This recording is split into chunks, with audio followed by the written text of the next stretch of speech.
l'idée d'amener les gens à réfléchir sur les futurs possibles, futurs souhaitables, futurs non souhaitables. Et ça va fonctionner de la manière suivante. Il y a en général des interventions de personnes invitées. Et puis après, il y a un jeu de participation du public qui réagit à ce qu'il a entendu pour lui aussi dessiner les futurs possibles, mais à partir de thèmes et d'entrées très concrètes. Ce soir, Dominique présente un état des lieux de la situation actuelle, ses contraintes et les opportunités pour penser le futur. Et ensuite, à vous, assemblée, de réfléchir ensemble autour des tables que vous voyez là par petits groupes.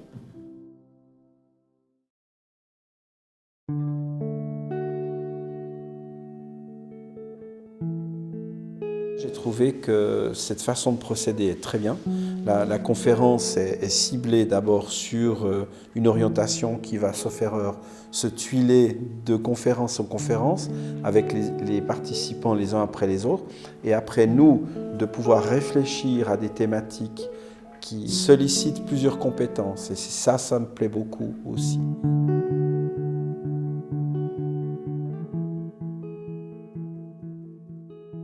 L'idée était géniale de nous donner 2 jetons pour mélanger les gens, que ce ne soit pas des copains qui se retrouvent ensemble.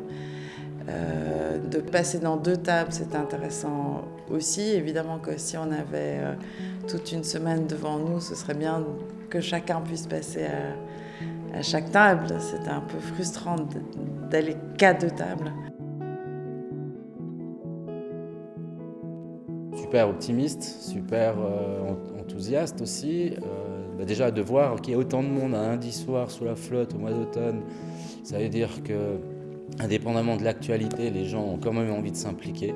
Ça se ressent, ça c'est quand même le plus important, je trouve. Donc, le problème, c'est qu'on peut aussi l'étendre au crime contre l'environnement. Qu'est-ce que je vote ? Je dirais que ça se limite à ça, mon pouvoir. Personne morale. Je pense qu'il y a un moyen de revenir en arrière, mais il y a aussi un moyen d'utiliser les technologies d'aujourd'hui pour être plus performant dans ces 2 domaines. Il y a un petit côté frustrant quand même par rapport à cette étape très scolaire, quoi, si j'ai envie de dire. Avec ça, j'aimerais que ça aille beaucoup plus loin, beaucoup plus vite aussi.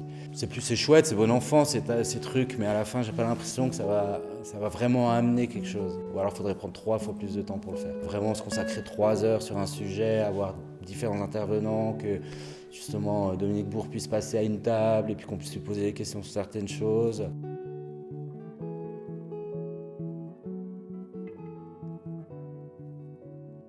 Alors bon, moi je suis déjà dans un processus depuis plusieurs années de transformation. Je trouve qu'il est lent, qu'on a peu, je dirais, de moyens d'action. C'est clair que changement climatique, il y a, mais il y a aussi un changement personnel à faire. Et j'attends, si on peut se permettre d'attendre quelque chose de ce cycle de conférences, qu'on puisse encore aller plus loin, et aller encore plus loin sur la sobriété. Et peut-être par le collectif, par les relations qu'on a eues ce soir, des rencontres aussi, ça c'est capital, de rencontrer des gens et de se retrouver en réseau avec des gens qui pensent qu'il y a quelque chose à faire et comment trouver des outils ou des imaginaires qui permettent d'accéder à nos désirs, après tout.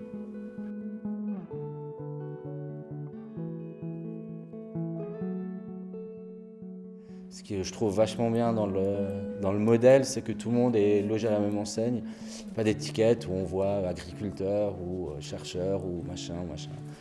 Et donc du coup, on parle aussi de manière assez cash, mais il y a toujours un peu cette crainte d'être jugé.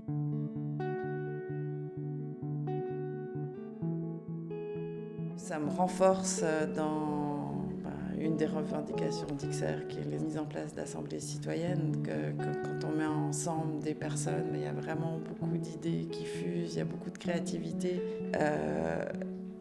C'est assez enthousiasmant, c'est des possibilités chouettes qui s'offrent à nous. Et surtout si ce n'est pas des personnes qui ont des intérêts personnels, c'est vraiment en pensant au bien commun. C'est génial ce qui ressort.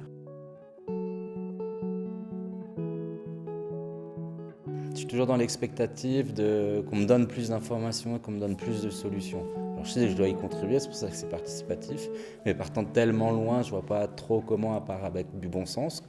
Donc mes convictions de bon sens, elles sont plus que renforcées, parce qu'il y a une demande, visiblement, par rapport à ça.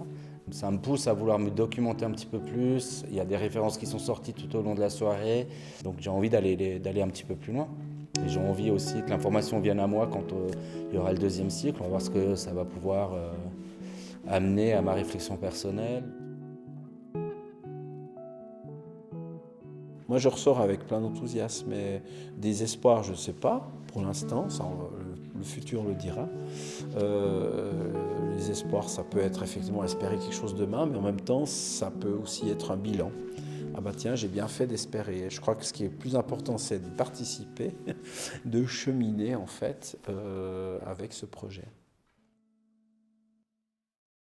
J'ai l'impression que même là, face à un public qui est déjà conscient, il n'y a pas de climato-sceptiques qui sont venus dans cette salle, je pense. Mais même là, je vois que les gens ne sont pas vraiment dans cette urgence que moi je ressens. Tout ce qu'a dit Dominique Bourg, il a bien expliqué ce qui est en train de nous arriver.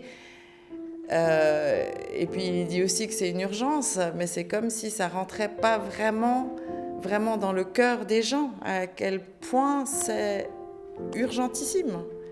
Et donc, juste en sortant de l'Assemblée citoyenne, le sentiment que j'avais, c'est « ouais, génial, on peut faire quelque chose ».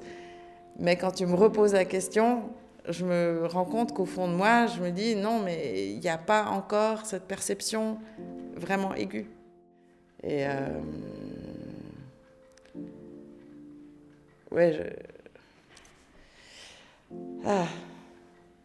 c'est dur de voir que même les gens qui ont déjà lu, qui sont bien renseignés, partagent pas cette angoisse.